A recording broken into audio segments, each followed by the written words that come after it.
Magandang gabi mga kasama. So today is October 18, Sabado po. So may home service tayo bukas kay Sir Jonathan ng Lubao, Pampanga. Kay sa Willie Bayan Sale of Used Cars sa Lubao po. So Honda City 2017 model po, 1.5E yung sa kanya.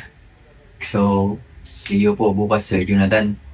So paliwanag ko lang po yung regarding po sa warranty. So halimbawa po pagka sinervisan namin yung sasakyan nyo, tapos or bumili kayo, tapos nagawa, tapos siyempre dapat kailangan lumambot yung manibela. Yung problema nating matigas manibela, dapat lumambot siya. So pag once na magkakaroon po ng defect, siyempre po hindi natin iwasan kasi surplus po yung parts natin. So pag halimbawa po ganun pa rin, matigas pa rin, wala pong bayad dyan pag sa home service. So pag sa shipping naman, papalitan po namin or depende po sa customer, kung gusto niya po refund, refund po namin yan.